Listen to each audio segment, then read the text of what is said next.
अस्सलाम वालेकुम। दुरूद शरीफ पढ़ना।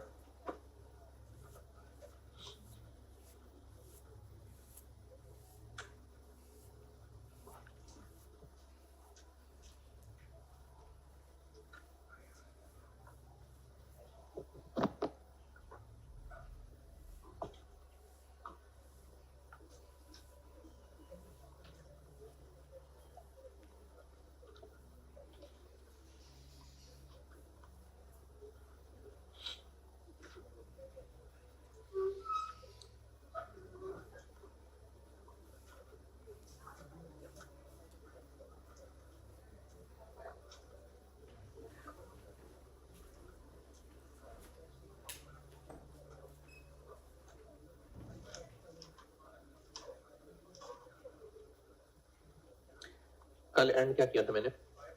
हाँ, बाय प्रोडक्ट लिखा था और एक सवाल दिया था होमवर्क, उसमें स्प्रिंग 10 की बात कर रहा हूँ। उसमें डिपार्टमेंट ए में एक मसला होता है, वो है क्वांटिटी स्केड्यूल।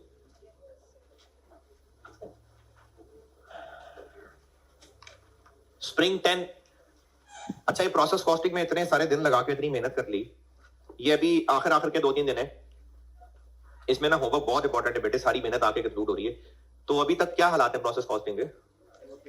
सही, आसान। अच्छा, लास्ट टाइम इसका ना बड़ा सवाल नहीं आया, ये थोड़ा सा मिक्स हुआ था डिसीजन मेकिंग के साथ, इसलिए शायद इस दफा इसका बड़ा सवाल हो शायद। क्या हो गया? और मुश्किल ना करना, मैंने मुश्किल करना है। चले मैं बात कर लूंगा कैसे, ठीक है, वो आसान सा बना देंगे। Opening work in process department A 64500, input closing 20, inspection stage क्या है? डिपार्टमेंट ए में है ही नहीं, डिपार्टमेंट ए में नहीं है, और नॉर्मल लॉस 5% ऑफ आउटपुट है, तो इसलिए इंस्पेक्शन स्टेज होती भी तो हमने फिर भी आउटपुट पे ही परसेंटेज लगानी थी। लेकिन प्रॉब्लम यह है कि आपको आउटपुट नहीं बताया हुआ, ये इसमें एक मसला है। ये तो पता है कि नॉर्मल लॉस आउटपुट का परसेंटेज है, तो हमें नॉर्मल लॉस भी नहीं पता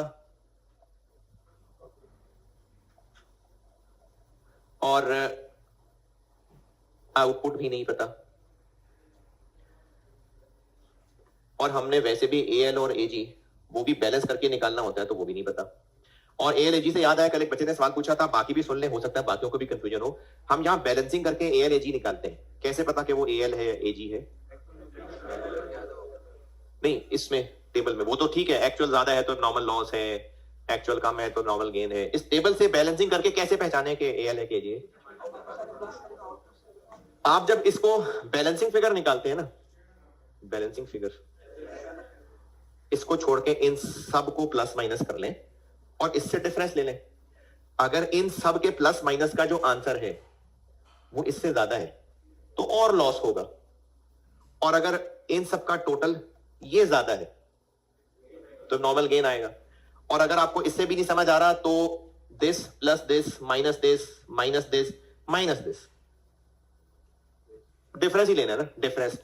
आंसर इस सवाल में नहीं कह रहा, वैसे कह रहा हूं, आंसर आ गया जी 300, डिफरेंस तो ले सकते हैं, this plus this minus this minus this minus this, difference ले लें। अब अगला मसला रह गया कि माइनस लगाएंगे कि प्लस लगाएंगे।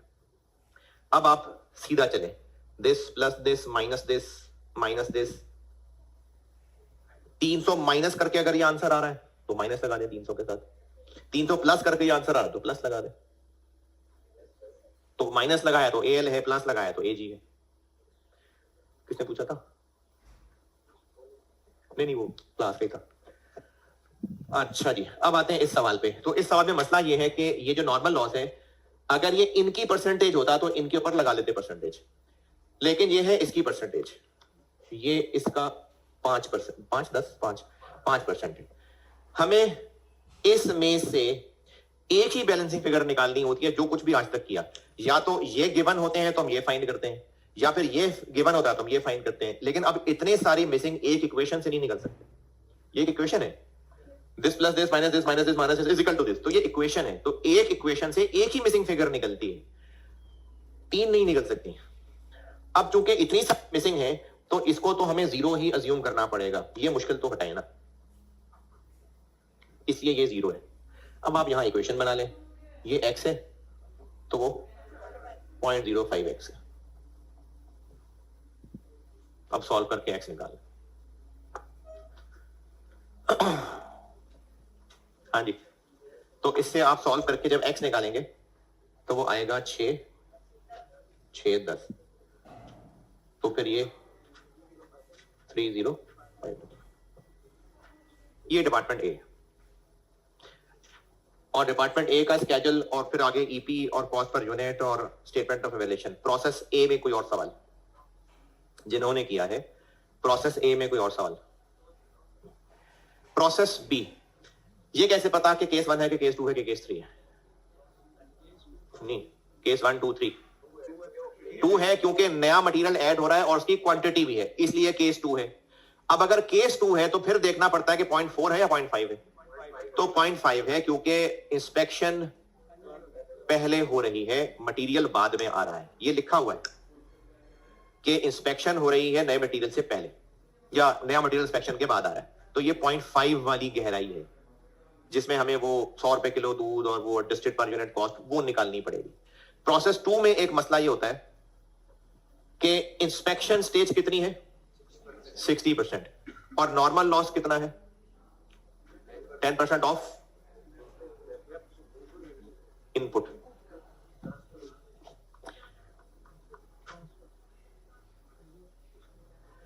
इन department B 10% of the units processed, यानी जो प्रोसेस में है यूनिट्स, यानी 10% ऑफ इनपुट। तो इसलिए इसमें इंस्पेक्शन स्टेज लगानी पड़ेगी। और opening work in process department B का क्वांटिटी स्केड्यूल बना रहा हूं। ओपनिंग कितना है? 40,000। Transfer in 6,10,000। New material 5 lakh. Closing 50,000। Normal loss, inspection stage के बाद नया मटेरियल आ रहा है तो ये तो इंस्पेक्टेड में नहीं है। ओपनिंग पिछले महीने इंस्पेक्ट हो गया था, वो भी काउंट नहीं होगा। क्लोजिंग इंस्पेक्ट हो गया है तो माइनस नहीं होगा, इसलिए इंस्पेक्टेड यूनिट्स रह जाएंगे सिर्फ 6-10। 61,000। एक्चुअल लॉस नॉर्मल लॉस से 10% ज्यादा है। किसका 10%? 60, क्योंकि नॉर्मल से 10% ज्यादा है तो ये 100 है, और वो जो ज्यादा है वही तो एबनॉर्मल लॉस होता है। तो एबनॉर्मल लॉस हो गया इसका 10%। तो यहां से अब आउटपुट निकलेगा। During the year actual evaporation was 10% higher than normal. तो जिससे तो वो 100 होता है, यानी नॉर्मल लॉस से 10% ज्यादा है तो नॉर्मल लॉस का 10%, और वो जो ज्यादा है वही एबनॉर्मल लॉस। तो इसलिए इसका 10% लिया तो ये एबनॉर्मल लॉस आ गया जी। किसका? नहीं, आप दोबारा बोलिए। 610 बहुत सारे हैं ना, कौन सी बात कर रहे हो? 610 61,000। सवाल दोबारा करो। क्यों, किस वजह से? 10% किसका? क्यों? अंग्रेजी पढ़ो ना। Actual evaporation was 10% higher than normal loss। इसका मतलब है कि अगर नॉर्मल लॉस 100 था तो एक्चुअल लॉस 110 था, ये मतलब है साइन का। Actual evaporation was 10% higher than normal, तो अगर नॉर्मल लॉस 100 था तो ये 110 था। तो ये जो डिफरेंस है 10 का, यही है नॉर्मल लॉस है। तो इसलिए वो 61,000 का 10%।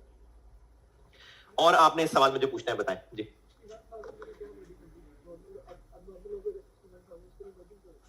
Actual loss was equal to expected loss.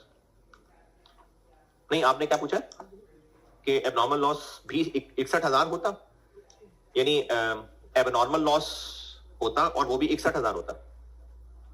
Actual evaporation was double the expectation.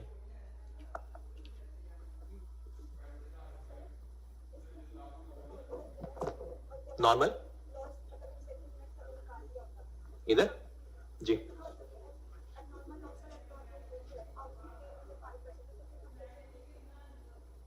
जो आप कह रही हो बना के देख लो, सिंपल जो कह रही हो बना के देख लो ना, पता चल जाएगा। जो उसमें वर्डिंग चेंज करना चाह रही है ना, उसके हिसाब से बना के देख लें, इक्वेशन पे दिखा लेना मुझे। स्प्रिंग 10। अच्छा, अब केस 3 भूल गए होंगे तो केस 3 का एक होमवर्क ले लें आज। एक केस 3 का होमवर्क। जिनके पास पुरानी किताबें हैं उसमें ये नहीं है, नई बुक में डला होगा। स्प्रिंग 24, स्प्रिंग 24 ये नई बुक है अगर आपके पास, तो उसमें पहला ही सवाल डाला हुआ है मैंने, CML। अच्छा, ये अभी एक काम करें, देख लेना ताकि अभी तसल्ली कर लें केस 3 क्यों है ये।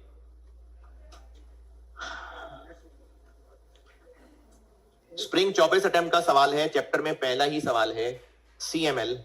सवाल खोलिए तो मैं बताऊं कि क्यों है ये केस 3।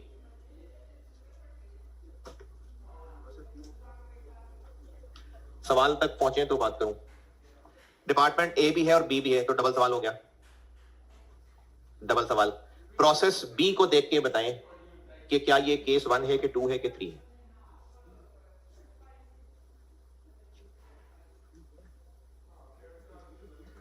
अच्छा चले, पहली बात, केस 1 क्यों नहीं है? क्योंकि मटेरियल कॉस्ट आ रही है इसमें, केस 1 में नहीं आती। डिपार्टमेंट B वाले डब्बे में देखें, कॉस्ट ड्यूरिंग द मंथ में मटेरियल में 2,25,000 आ रहा है जी, तो केस 1 नहीं है। अब या तो केस 2 है या केस 3 है। तो नीचे यूनिट्स की इंफॉर्मेशन देखें, कोई नए मटेरियल के यूनिट्स नहीं दिए हुए, बस वही है जो रिसीव फ्रॉम प्रोसेस A है, इसलिए केस 3। ओके, ये होमवर्क है सवाल। इसमें ना ओपनिंग वर्क इन प्रोसेस में एक इंफॉर्मेशन की कमी थी, तो इसलिए प्रोसेस 2 का सवाल सॉल्व करते हुए P1 और न्यू मटेरियल कंबाइन करना पड़ेगा। वो आप जब सॉल्व करेंगे तो आपको पता लगेगी बात।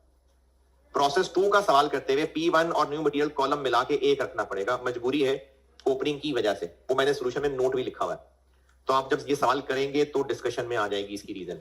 स्प्रिंग 24 होमवर्क है बेटा, केस 3 का सवाल है, होमवर्क है। स्प्रिंग 24 करके आइएगा। अच्छा, अभी लिखिए एक सवाल और फिर एक पास पेपर का सवाल करते हैं। कल मैंने बाय प्रोडक्ट बताया था, उसकी एक सादे से सवाल से न्यूमेरिकल शक्ल दिखा देता हूं, फिर पास पेपर का भी कर लेते हैं।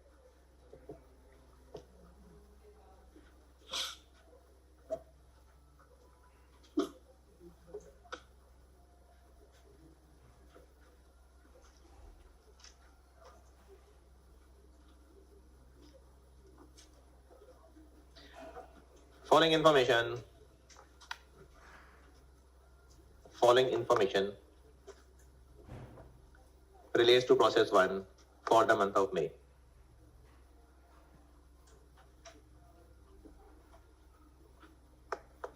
Following information relates to process 1 for the month of May. Opening work in process 3000 kg, 3000 kg, 75% complete.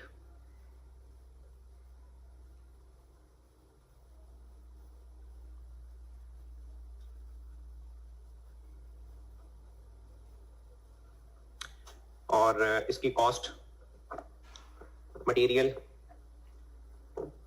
60,000, 60,000, conversion 90,000, 90,000।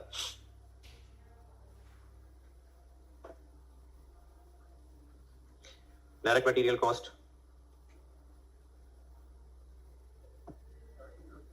है जी, हाँ current period data, sorry current period data. Direct material cost 460,000, 460, 4,60,000। और ब्रैकेट में लिखिए 21,000 kg, 21,000 kg।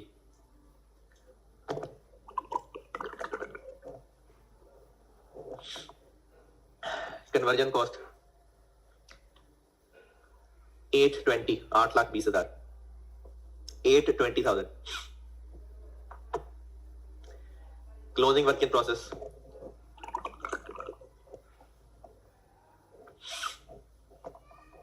2500 2500 kg 60% complete.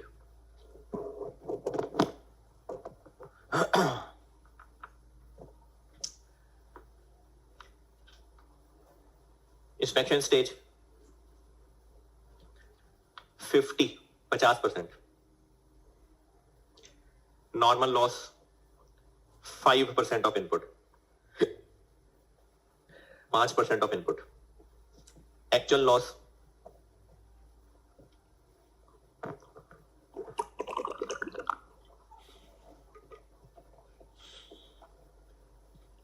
1500 kilo 1500 kg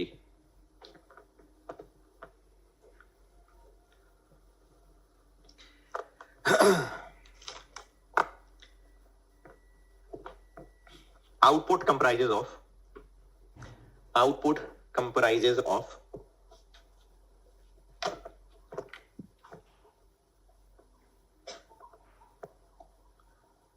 JPA, JPB और by product C।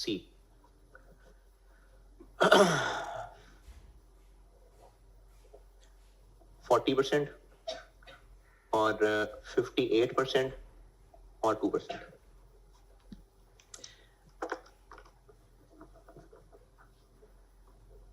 यानी अगर output निकला है 10,000 किलो तो 4,000 किलो 5800 किलो और 200 kilo.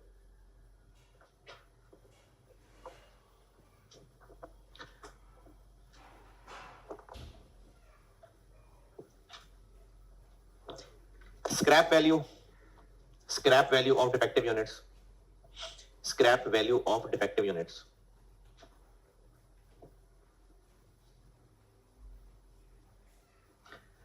₹9 per kg ₹9 per kg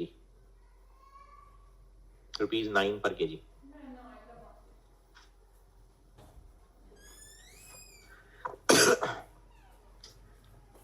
byproduct C is transferred to process 2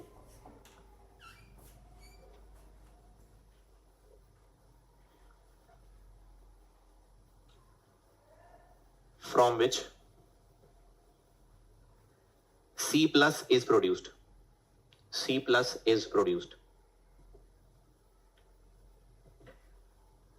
No losses are incurred in process 2।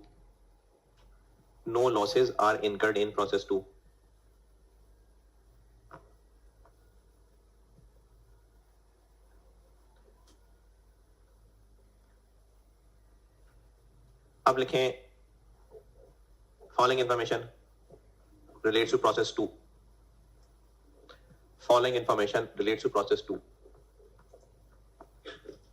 No work in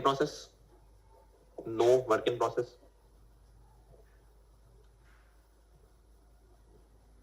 और conversion cost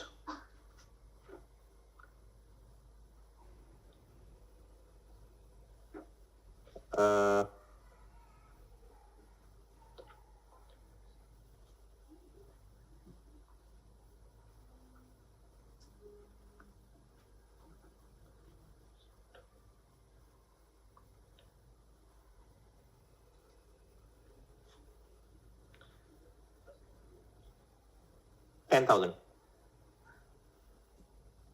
₹10,000।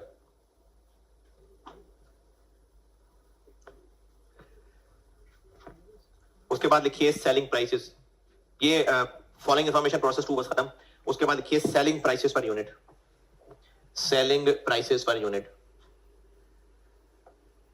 पर KG selling prices पर KG. JPA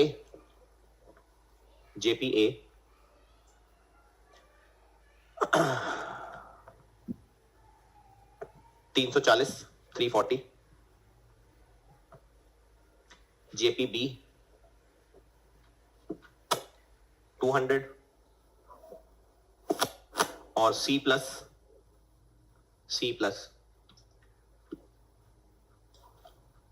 60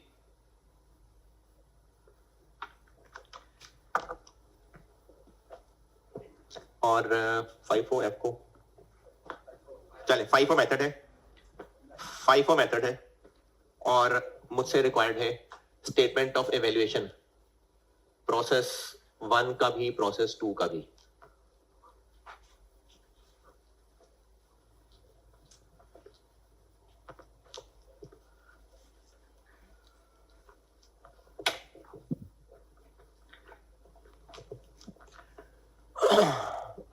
process 1 का भी है, process 2 का भी है, तो प्रोसेस 1 की हेडिंग दे ली, प्रोसेस 1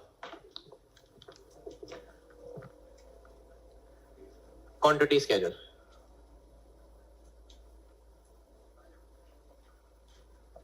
जी ओपनिंग कितना? 3000, इनपुट 21,000, क्लोजिंग 2500, इंस्पेक्शन 50% पे, तो उस 50% पे ये भी पिछले महीने इंस्पेक्ट हो गया और ये भी हो गया, इसलिए माइनस नहीं होगा, तो फिर इंस्पेक्टेड यूनिट्स 21 ही हैं, 1050, और एक्चुअल लॉस है 1500, तो 450। आउटपुट क्या बना? 20,000। लेकिन मैं इसको आउटपुट नहीं लिख रहा, क्योंकि आउटपुट को मैंने इक्विवेलेंट प्रोडक्शन में यूज करना होता है, और बाय प्रोडक्ट को हमने नहीं कहना आउटपुट, उसको नहीं लिखना डिनोमिनेटर में, इसलिए बाय प्रोडक्ट भी मैं यहां से लेस करने लगा। कितना है बाय प्रोडक्ट? ये कल बताया था, बाय प्रोडक्ट को भी इसमें से लेस ही करना है। हाँ, अब है आउटपुट 19,600, और अगर ये बाय प्रोडक्ट सीधा सीधा 400 किलो बता दिया हुआ तो मैं ये वाले तकल्लुफ ना करता, स्ट्रेट 400 लिख देता, लेकिन बाय प्रोडक्ट माइनस के बाद जो चीज है उसको हमने आउटपुट लेना। अभी देखिए सवाल में 400 बताया नहीं था ना, इसलिए इसका एक सब टोटल करना पड़ा ताकि उसमें से ये 2% लगा सकूं। अगर मैं वैसे ही सवाल में बता देता कि बाय प्रोडक्ट 400 किलो बने, तो ये काम हम ना कर रहे होते। आउटपुट लिखने के बाद ये कल बताया था आपको कि आउटपुट कंप्राइजेज ऑफ ए कितना, कैसे, किसका 40%? 19,600 का, 20,000 का 8,000, और बी मैंने आपको ये सारी चीजें 40, 58 और 2, ये देखें 2% किस पे लगाया है?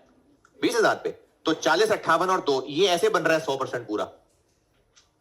मैंने आपको आउटपुट कंप्राइजेज ऑफ सवाल में कितना लिख के दिया है? 40, 58 और 2, ऐसे हो रहा है 100 पूरा, तो ये तीनों किसकी परसेंटेजेस हैं?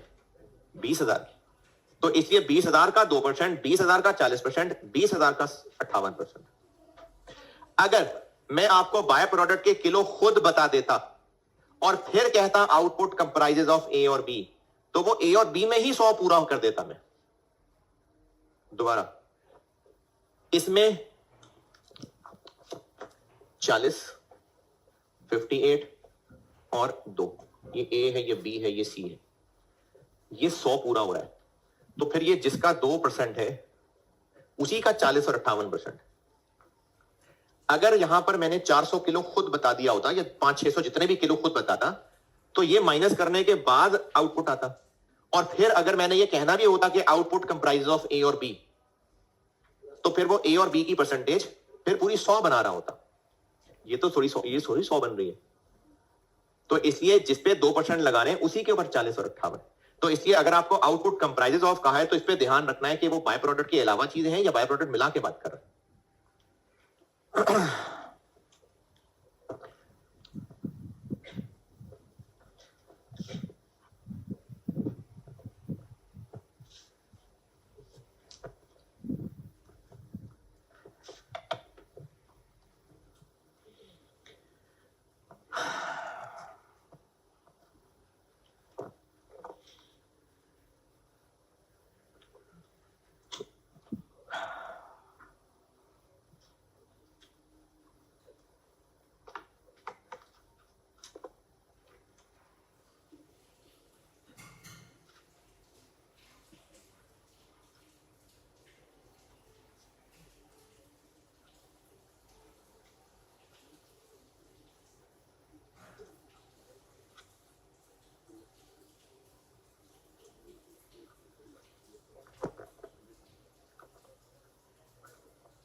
Equivalent production.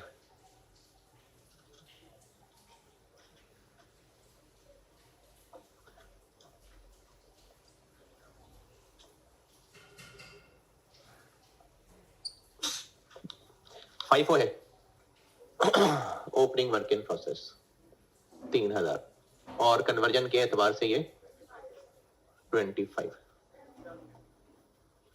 Started and completed 19,600 minus 3000, 16600,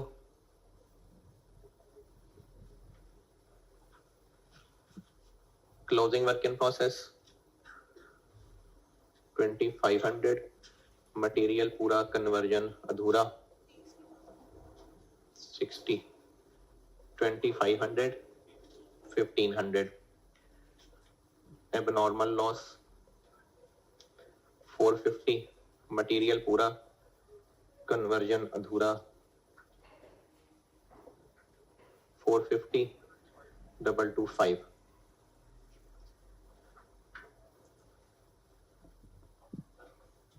19550, 19075,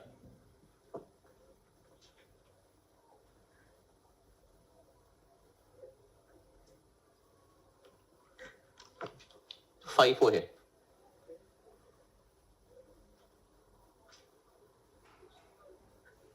$60,000, अरे नहीं भाई, FIFO है 460, 820, नॉर्मल लॉस की रिकवरी 1050, 9 रुपए, 9450, और बाय प्रोडक्ट की NRV ये किधर है? हाँ बेशक वो C+ है, लेकिन हम इसकी NRV निकालने के लिए 60 में से फर्दर प्रोसेसिंग कॉस्ट माइनस कर देंगे। यार भी परसों तो किया ये काम। तो एक C+ कितने का बेच लेंगे? एक C+ 60 का, और हम 400 C से 400 ही C+ बना लेंगे। ये कैसे पता?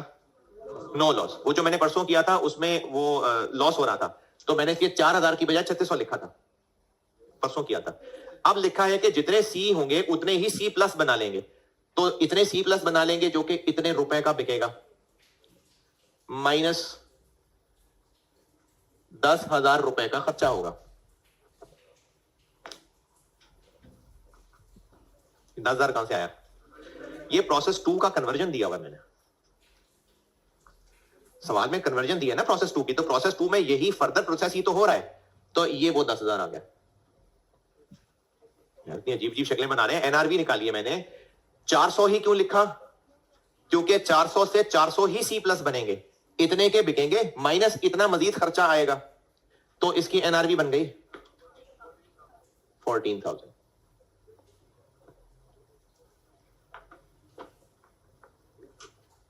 नहीं समझ आ रही बात?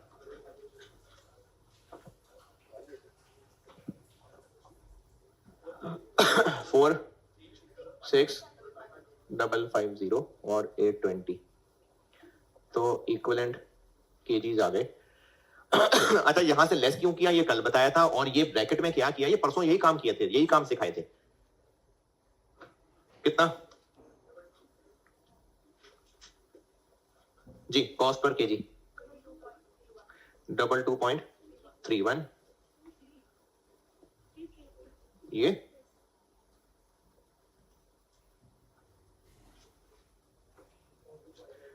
42.9899।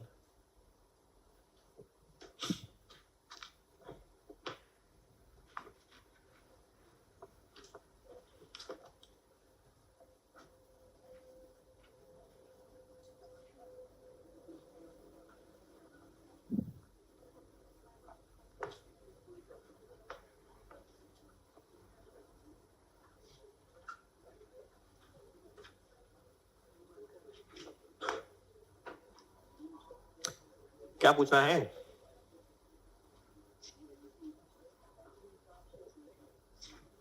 FIFO method, cost of completed units,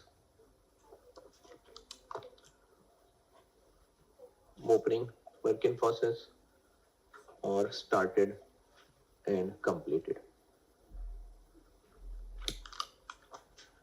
BD 60 और 90, 150. Conversion 750 into 42.99, 32243 बस. और स्टार्टेड एंड कंप्लीटेड में 16600 इंटू ये दोनों 22.33 प्लस 42.99, 1100912,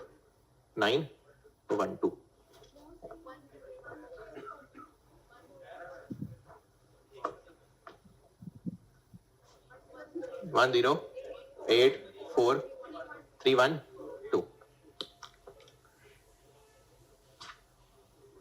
1266555.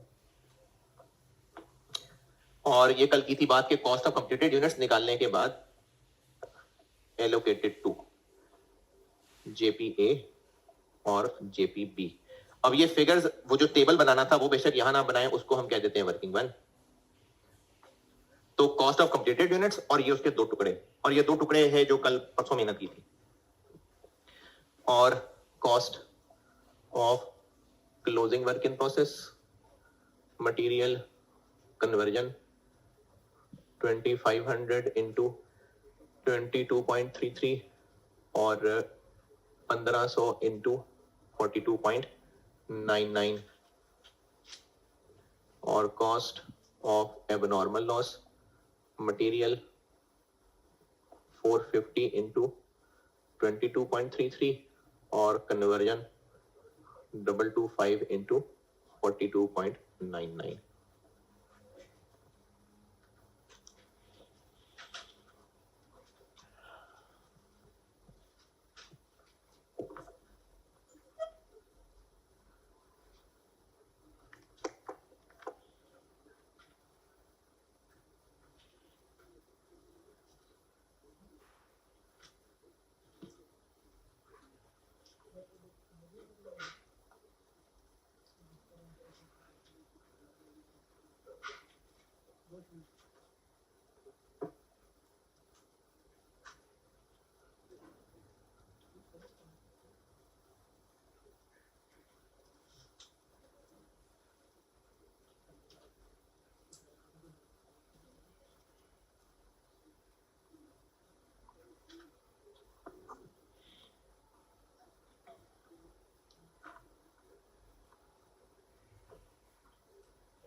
ये एलोकेट कर दें, 1266 एलोकेट कर दें, यानी वर्किंग वन कर दें.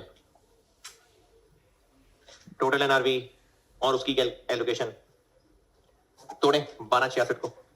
किसमें तोड़ना है? ए, बी और सी में? ए और बी में बस.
हाँ जी,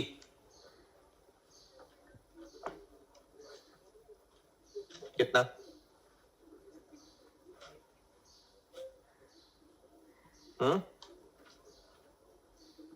नो कॉन्फिडेंस। 6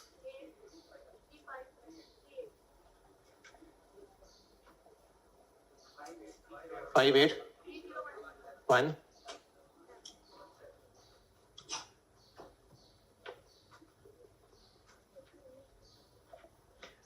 ए के यूनिट्स 8000 इंटू 340, बी के यूनिट्स इंटू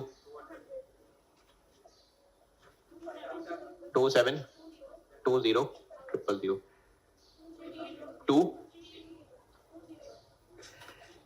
फिर से 2320 50। इस रेशो में 1266 को बांटना है। ये हो गया प्रोसेस 1 की statement of evaluation.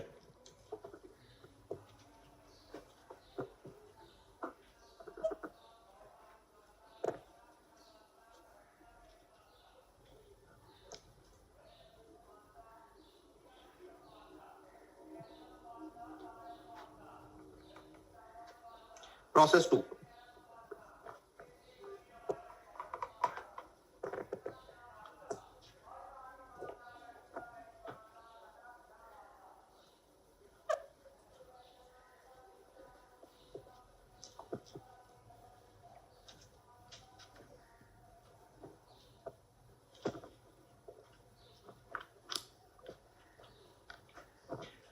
Process 2 opening work in process नहीं है, ट्रांसफर इन 400, क्लोजिंग नहीं है, कोई लॉस नहीं है, आउटपुट 400।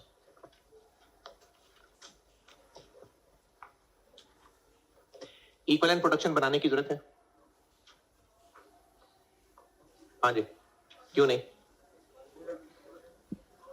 भाई? वो तो बनाते हैं वर्क इन प्रोसेस हो या लॉस हो, तो वर्क इन प्रोसेस भी नहीं है, लॉस भी नहीं है, तो इक्विवेलेंट प्रोडक्शन की जरूरत नहीं है।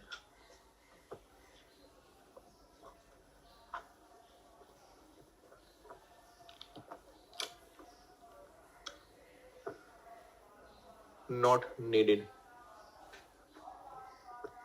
किसी का दिल कर रहा है बनाने का तो बिल्कुल बना ले।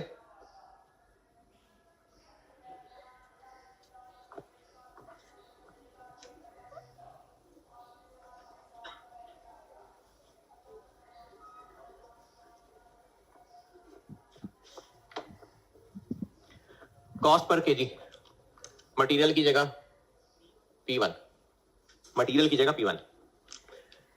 ओपनिंग तो है नहीं, करंट पीरियड में क्या लिखो? 14,000। ये वो 14,000 है जो उधर माइनस किया था। अभी प्रोसेस 1 में जो 14 माइनस किया था ये वो 14 है, और 10,000, और इसका डिनोमिनेटर 400 400, कॉस्ट पर केजी 25 है, 35 20 25।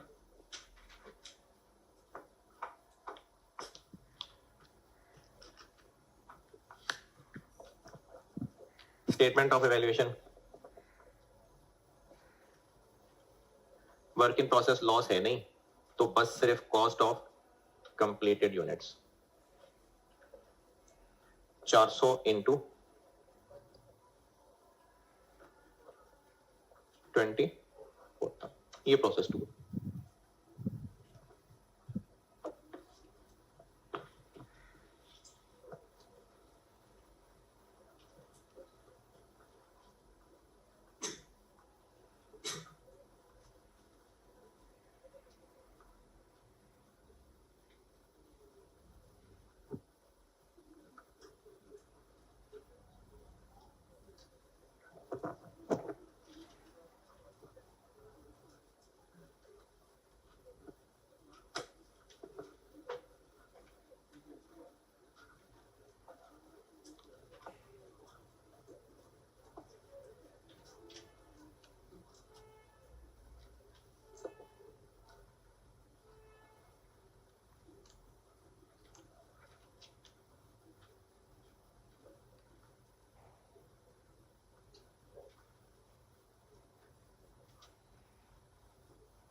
अच्छा, अगर इस सवाल में मैंने स्टेटमेंट ऑफ एवेल्यूएशन पूछी है तो इसको प्रेजेंट कैसे करें?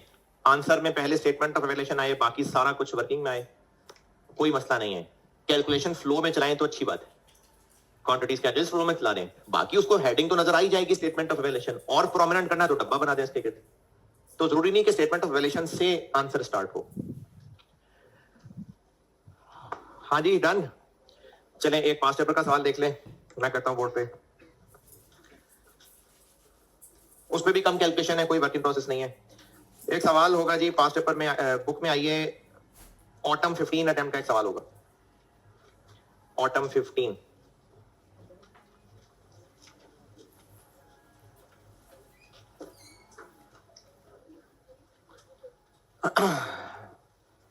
ऑटम 15 मेरी बुक में क्वेश्चन 14 ओशियानिक केमिकल्स।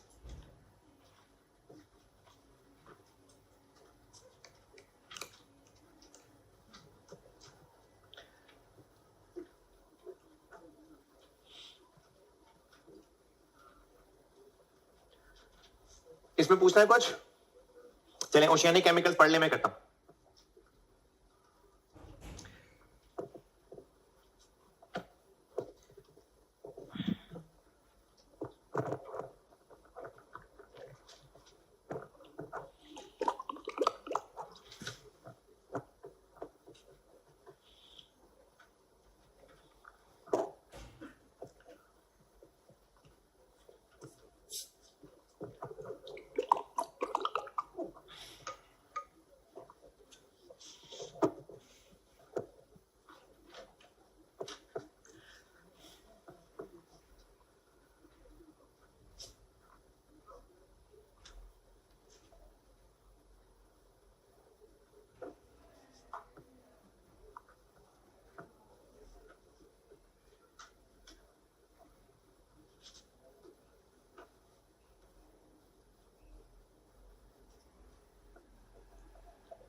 सवाल कहा था पढ़ने को?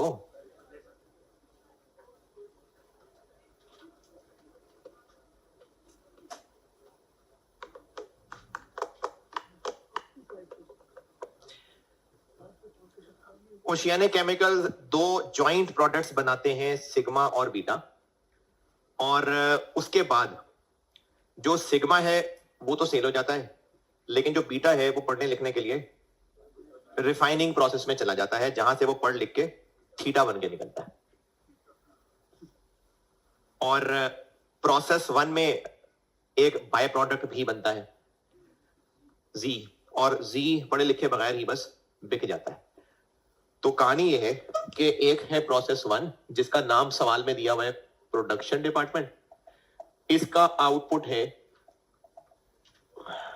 सिग्मा, बीटा और जी। ये भी सेल हो जाता है, ये तो है ही बाय प्रोडक्ट, ये भी सेल हो जाता है, ये बाय प्रोडक्ट है। जो बीटा है ये प्रोसेस 2 में चला जाता है और यहां से थीटा बन के निकलता है।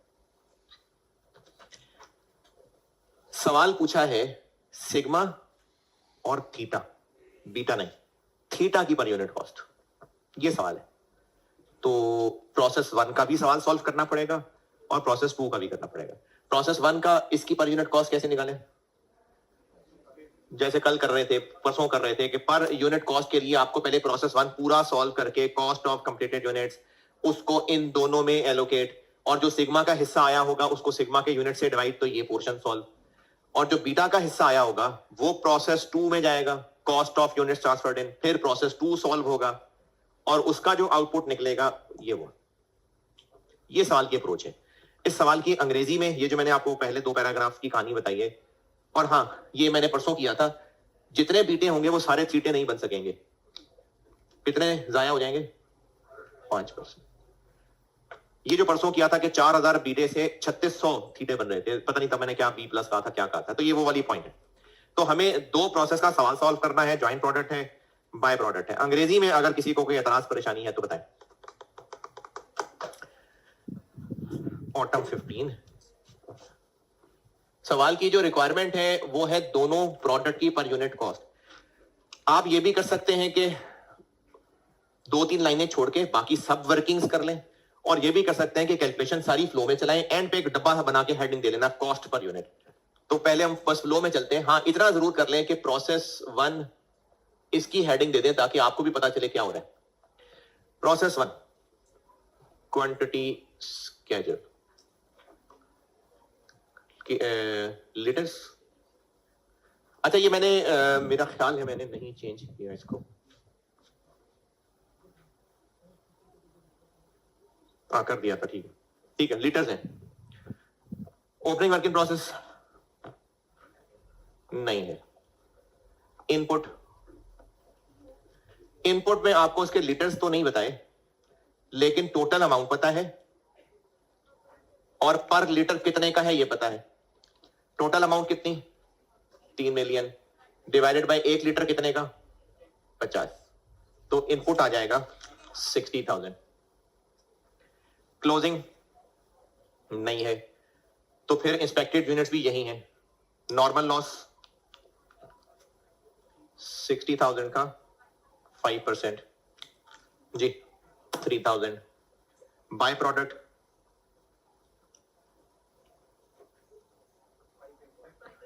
5845। और एक्चुअल लॉस बताया है या आउटपुट बताया? आउटपुट बताया, तो एक लाइन छोड़ के आउटपुट कितना लिखें? सिग्मा और बीटा दोनों को ऐड करके 50855। सिग्मा और बीटा दोनों को मिला के, और इसको बैलेंस करें तो कितना? 300 एबनॉर्मल लॉस। और इधर नीचे मेरे पास तो जगह नहीं है, मैं छोटा छोटा ही लिख रहा हूं। आउटपुट कंप्राइजेज ऑफ क्या है जी? सिग्मा 34800 और बीटा 16055। ये होगा quantity schedule. Equivalent production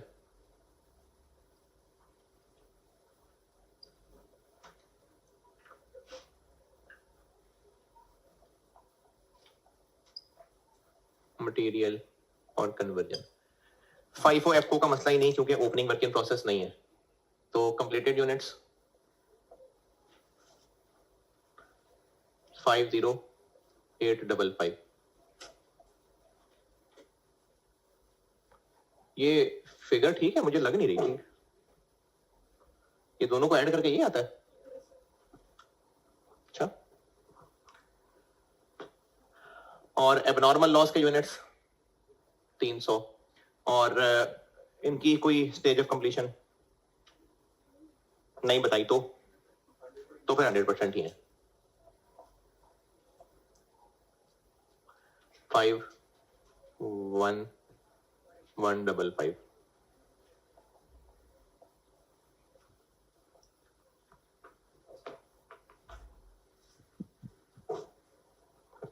cost per unit या पर litre. Material conversion. Current period cost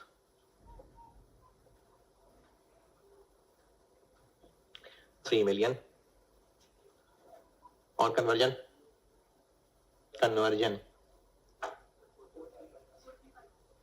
4350। Normal loss की रिकवरी नहीं है। NRV of by product 5845 into 40 233800 2 7 6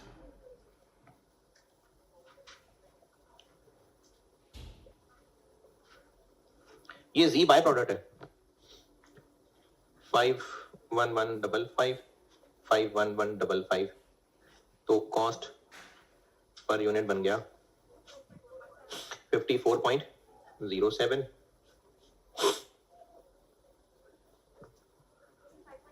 85.04 statement of evaluation required नहीं, बस हम कॉस्ट पर यूनिट निकालनी है तो कॉस्ट ऑफ कंप्लीटेड यूनिट्स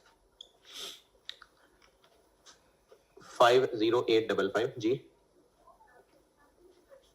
क्या जी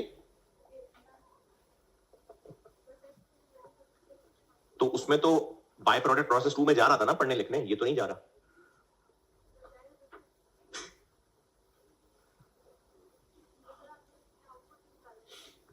जी क्योंकि बाय प्रोडक्ट मैंने पिछले सवाल में किलो बताए नहीं थे, परसेंटेज लगा के निकालने पड़े थे, इसलिए बीच में 20,000 का सब टोटल किया था। अब तो बताए हुए तो उस सब टोटल की जरूरत ही नहीं है। देखें जी बस 40 का बिक जाता है, अगर फर्दर प्रोसेस होके बिकता तो कोई माइनस करते हैं ना, ये तो इतने का ही बिक जाएगा। पिछले सवाल में वो फर्दर प्रोसेस होता था।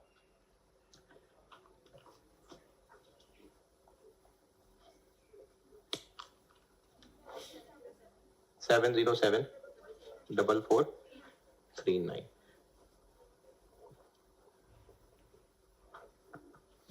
Cost of completed units. और अब क्या करना है इसको, अब एनआरवी में बांटना है, तो उसके लिए हमें चाहिए total NRV. Total NRV sigma की और बीटा की। सिग्मा एज इट इज बिक जाएगा 34800 इंटू 300 का, और बीटा बीटा थीटा बनेगा, लेकिन जितने बीटे हैं उतने थीटे नहीं बनेंगे। बीटे कितने हैं 160, बिकने के लिए कितने थीटे बनेंगे ये इतने जी जी हाँ इस सवाल में गेन था नहीं इसलिए उसने अप टू का वर्ड लिख दिया, तो फिर वो अप टू ना लिखता। वैसे जनरली पूछ रहे हैं, हाँ मतलब वो कह रहे हैं यहां तक तो हम सब नॉर्मली मानते हैं, तो अगर अप टू है तो इसका मतलब है कि गेन नहीं है फिर उस बिजनेस में। ये 0.95 वाली बात ये वो किया मैंने जो परसों सवाल में मैंने 4000 माइनस 400 मतलब 3600 लिखा था ना, ये मैंने वो वाला काम किया है। देखिए हम टोटल एनआरवी निकाल रहे हैं, बीटे इतने ही हैं लेकिन ये बिकेंगे नहीं, ये थीटे बन के बिकेंगे, तो इतने थीटे बनेंगे। अच्छा हमें सवाल में पता नहीं कि एक्चुअली थीटे कितने बने, पता है लिखा तो हुआ है, तो मैं वही क्यों ना ले लूं, लेकिन हमें पता तो चल गया कितने बने हैं। नहीं बीटा से ही वो थीटे बने हैं 15,200, तो मैं 15,200 ही क्यों ना लिख दूं। ये 15,200 आ रहा है देखें, तो मैं 15,200 ही क्यों ना लिख दूं। नहीं लेकिन टोटल एनआरवी तो यही है ना कि टोटल थीटे कितने नेट कमा के देंगे। हाँ अच्छा ये जिन बच्चों को कोई फिक्र नहीं कि बात क्या हो रही है वो इधर मेरी बात सुने, ये 0.95 क्यों किया है, क्योंकि 5% जाया होने हैं तो थीटे बनने हैं। तो मेरा सवाल ये है कि इसको इंटू 0.95 करने की बजाय सवाल में टोटल दिए तो हुए थीटे कितने बने अभी कब, ये कैलकुलेशन आप कब कर रहे हैं, प्रोसेस 1 के एंड पे। हाँ लेकिन कैलकुलेशंस किस टाइम कर रहे हैं बैठ के, मंथ के एंड पे, तो मंथ के एंड पे पता चल नहीं गया। हाँ जी तो अगला प्रोसेस अगले महीने होगा, वो भी इसी महीने है, तो यहां 15,200 क्यों ना लिख दें, 0.95 क्यों करें? क्योंकि हाँ ठीक है नॉर्मल लॉस है, लेकिन पता तो चल गया है वो। ठीक है शाबाश, ये भी रीजन ठीक है, बिल्कुल सही है। लेकिन ये तो एनआरवी निकाल रहे हैं हम लोग। ये कैलकुलेशंस कर कब रहे हैं? पीरियड एंड पे, महीने के एंड पे। तब तक हमें प्रोसेस 2 की एक्चुअल पिक्चर नहीं पता लग गई। अब पिक्चर पता लग गई है, लेकिन मेरी बात सुन रहे हैं, जाग रहे हैं?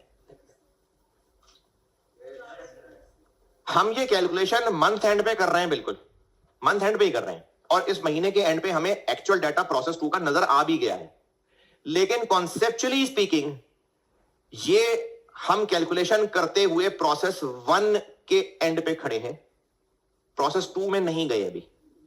दोबारा ये कैलकुलेशन के लिए डाटा बेशक पूरे महीने का टोटल यूज कर रहे हैं, और हमारे पास महीने के एंड पे सब एक्चुअल पिक्चर नजर आ गई हुई है, प्रोसेस 2 का एक्चुअल डाटा है, हम ये महीने के एंड पे कैलकुलेशन कर रहे हैं। लेकिन कॉन्सेप्चुअली स्पीकिंग ये कैलकुलेशन किस बेस पे हो रही है? प्रोसेस 1 के दरवाजे पे खड़े होके। तो कॉन्सेप्चुअली प्रोसेस 1 के दरवाजे पे खड़े, तो हमें क्या पता प्रोसेस 2 में एक्चुअली क्या हुआ?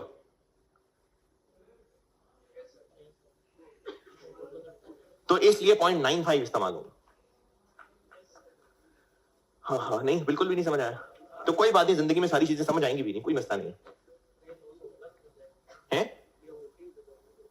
हाँ तो मतलब समझ आ गया ना। तो हमने यहां एनआरबी की कैलकुलेशन में नॉर्मल लॉस वाली ही फिगर कंसीडर करनी है। असल में प्रोसेस 2 में 15,200 बने, लेकिन वो तो प्रोसेस 2 से गुजरेंगे तो पता लगेगा ना। तो हम कॉन्सेप्चुअली स्पीकिंग प्रोसेस 1 के दरवाजे पे खड़े होकर कैलकुलेशन कर रहे हैं, इसलिए हम ये एस्टिमेशंस यूज कर रहे हैं। कितने का बिकेगा एक थीटा? 500 का। तो फिर मजबूरन हम 15,200 ही ले लेते। अगर ये 5% वाली बात ना बताई होती, बस वैसे ही कहा होता प्रोसेस 2 में इतने थीटे बने, तो हम वही 15,200 ले लेते। और एनआरबी के लिए हमें थीटे की फर्दर प्रोसेसिंग कॉस्ट भी चाहिए, उसके लिए इस चीज को यहां रोक के पहले प्रोसेस 2 पे जाना पड़ेगा। तो ये वर्किंग हमारी यहां रुक गई, ये निकलेगी एनआरबी। इस एनआरबी की रेशो में एलोकेशन होगी सिग्मा बीटा।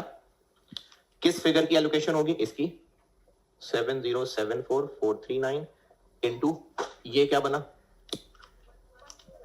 10440000। ये फिगर हमें अभी नहीं पता। क्यों नहीं पता? फर्दर प्रोसेसिंग हमें नहीं पता। इनको ऐड करके इसकी रेशो में ये बांटना है।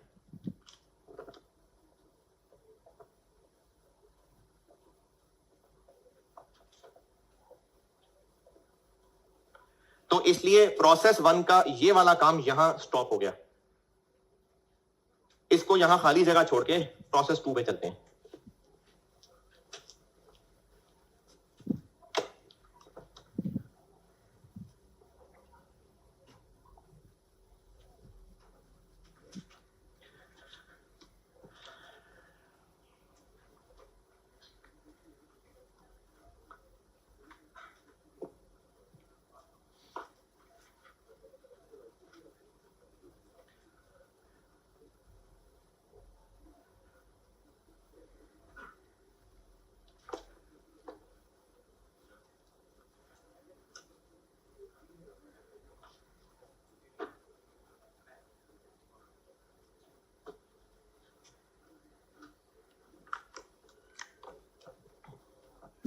प्रोसेस 2 का quantity schedule.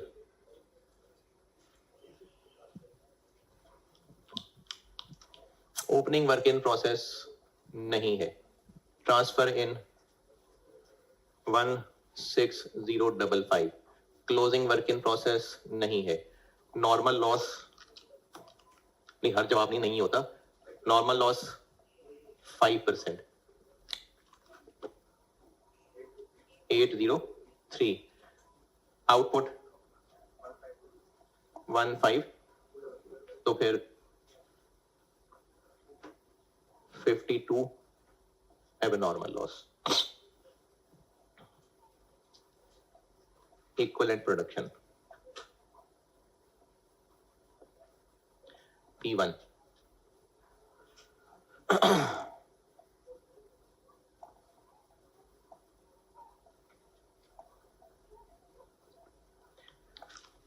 Completed 15200 15200. Abnormal loss नहीं बताया तो 100% ही है.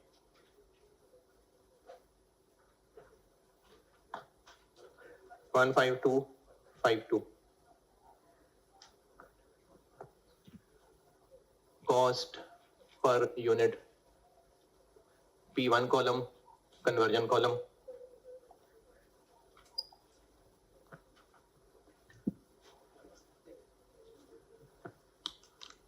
ओपनिंग है नहीं तो करंट पीरियड कॉस्ट. ये फिगर कौन सी होगी? ये वाली जो बीटा का हिस्सा आएगा. ये अभी नहीं पता. कन्वर्जन 1 2. नॉर्मल लॉस की रिकवरी नहीं है. Equivalent units 15,252. Cost per unit पता नहीं. 81.3. ये 81.3 उधर जाएंगे. ये फर्दर प्रोसेसिंग. और ये जो सवाल फंसा हुआ था ये हो जाएगा. ये 81.3 फर्दर प्रोसेसिंग कॉस्ट निकली है ना.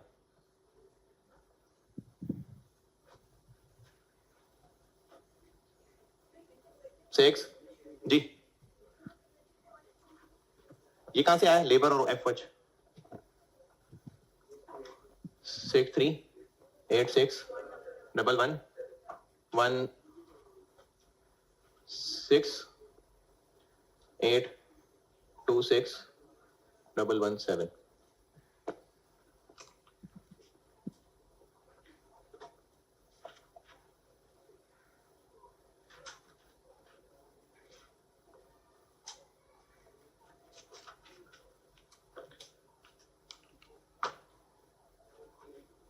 Four three 8 9 4 3 5.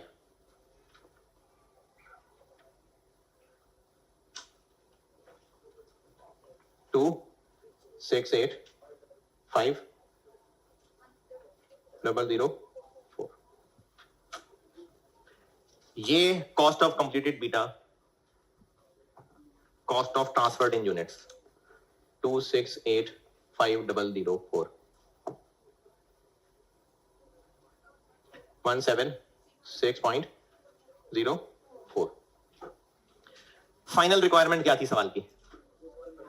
तो सिग्मा की पर लीटर कॉस्ट. अब ये सारी कैलकुलेशन होने के बाद ये बिल्कुल आखिर में एक डब्बा बन रहा है. एंड रिक्वायरमेंट यही थी, cost per litre. Sigma 4389435 divided by 34800 126.13. और थीटा 176 एक है और 81.3 एक है. 257.34. लेट ये सवाल था. चल ठीक है. अल्लाह हाफिज.